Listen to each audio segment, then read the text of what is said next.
ലോകത്തിൽ സഞ്ചാരികളെ ആദ്യ നോട്ടത്തിൽ തന്നെ നിശബ്ദരാക്കുകയും അത്ഭുതപ്പെടുത്തുകയും ചെയ്യുന്ന അപൂർവം ദേവാലയങ്ങളിലൊന്നാണ് ഇറ്റലിയിലെ വെനീസിൽ സ്ഥിതി ചെയ്യുന്ന സെന്റ് മാർക്സ് ബസിലിക്ക. ജനാലകളിലൂടെ സൂര്യപ്രകാശം ഉള്ളിലേക്ക് പതിക്കുമ്പോൾ ചുവരുകളിലും 5 കൂറ്റൻ ഗോപുരങ്ങളിലുമായി പരന്നുകിടക്കുന്ന ദശലക്ഷക്കണക്കിന് ചെറിയ തങ്ക മൊസൈക്കുകൾ പ്രകാശിക്കാൻ തുടങ്ങും. ദേവാലയം മുഴുവൻ സ്വർഗീയ പ്രകാശത്തിൽ കുളിച്ചു നിൽക്കുകയാണെന്ന അനുഭൂതിയാണ് ഇത് സന്ദർശകർക്ക് സമ്മാനിക്കുന്നത്. അതുകൊണ്ട് തന്നെ ഈ അത്ഭുത ദേവാലയത്തെ ലോകം ചർച്ച് ഓഫ് ഗോൾഡ് എന്ന് വിശേഷിപ്പിക്കുന്നു. ഏകദേശം 1000ഓളം വർഷമായി വെനീസിന്റെ ഹൃദയഭാഗത്ത് നിലകൊള്ളുന്ന ഈ ബസിലിക്കയിലേക്ക് പ്രതിവർഷം ദശലക്ഷക്കണക്കിന് തീർത്ഥാടകരും സഞ്ചാരികളുമാണ് എത്തിച്ചേരുന്നത്. റോമൻ കത്തോലിക്ക സഭയിലെ പ്രമുഖ സുവിശേഷകനായ വിശുദ്ധ മർക്കോസിന്റെ ഓർമ്മകളുമായാണ് ഈ ദേവാലയം ഉയർന്നു നിൽക്കുന്നത്. ചരിത്രരേഖകൾ പ്രകാരം AD 828 ഈജിപ്തിലെ അലക്സാൻഡ്രിയയിൽ നിന്നും വെനീസിലെ വ്യാപാരികളാണ് വിശുദ്ധന്റെ തിരുശേഷിപ്പുകൾ ഇവിടെ എത്തിച്ചത്.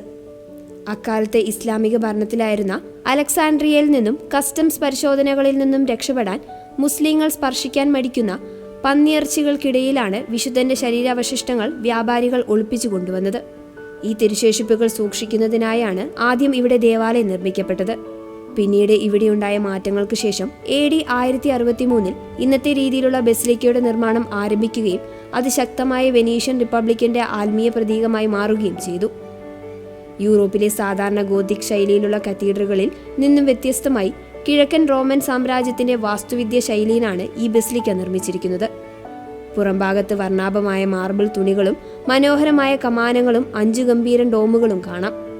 ഉള്ളിലേക്ക് കടന്നാൽ 8000 ചതുരശ്ര മീറ്ററിലധികം സ്ഥലത്ത് പരന്നുകിടക്കുന്ന തിളങ്ങുന്ന സ്വർണ്ണ മൊസൈക് ചിത്രങ്ങൾ കാണാം.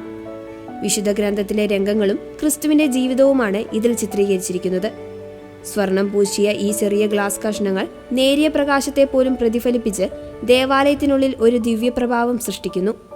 ഈ ബസിലിക്കയിലെ ഏറ്റവും വലിയ നിധി പ്രധാന അൾത്താരയ്ക്ക് പിന്നിലുള്ള പാലാഡിയോറോ എന്ന സ്വർണ്ണഭിത്തിയാണ്. നൂറ്റാണ്ടുകൾ കൊണ്ട് നിർമ്മിച്ച ഇതിൽ 100 കണക്കിന് മുത്തുകൾ, മരതകം, കടും നീലക്കല്ല്, മാണിക്യം തുടങ്ങിയ വിലയേറിയ രത്നങ്ങളാണ് പതിപ്പിച്ചിരിക്കുന്നത്. ബൈസന്റൈൻ നിർമ്മാണ ശൈലിയുടെ ലോകത്തിലെ തന്നെ ഏറ്റവും മികച്ച ഉദാഹരണമാണിത്. ബസിലിക്കയുടെ പ്രധാന കവാടത്തിന് മുകളിലായി പ്രശസ്തമായ സെന്റ് മാർക്സ് ഹോസും കാണാം. പുരാതന കാലത്ത് കോൺസ്റ്റന്റിനോപ്പിളിൽ നിന്ന് വെനീസിലേക്കും പിന്നീട് 4ാം കുരിശുയുദ്ധത്തിനു ശേഷവും നെപ്പോളിയൻ ബോണപ്പാർട്ടിന്റെ ഭരണകാലത്ത് പാരീസിലേക്കും കൊണ്ടുപോകപ്പെട്ട ഈ വെങ്കല കുതിരകൾ വലിയൊരു യാത്രയ്ക്കൊടുവിലാണ് വെനീസിൽ തിരിച്ചെത്തിയത്. കേടുപാടുകൾ വരാതിരിക്കാൻ ഒറിജിനൽ പ്രതിമകൾ പള്ളിക്കുള്ളിലാണ് സൂക്ഷിച്ചിരിക്കുന്നത്. അക്ഷരങ്ങൾ വായിക്കാൻ അറിയാത്ത ഒരു കാലഘട്ടത്തിൽ സാധാരണ ജനങ്ങൾക്ക് സുവിശേഷം ദൃശ്യരൂപത്തിൽ മനസ്സിലാക്കി കൊടുക്കുവാൻ വേണ്ടിയാണ് ഈ സ്വർണ്ണ മൊസൈക്കുകൾ നിർമ്മിക്കപ്പെട്ടത്. കാലം അതിവേഗം പായുമ്പോഴും ദൈവത്തിന്റെ ശാശ്വതമായ മഹത്വത്തിലേക്ക് വിരൽ ചൂണ്ടിക്കൊണ്ട് വെനീസിലെ ഈ സ്വർണ്ണാലയം ഇന്നും പ്രകാശിച്ചു നിൽക്കുന്നു.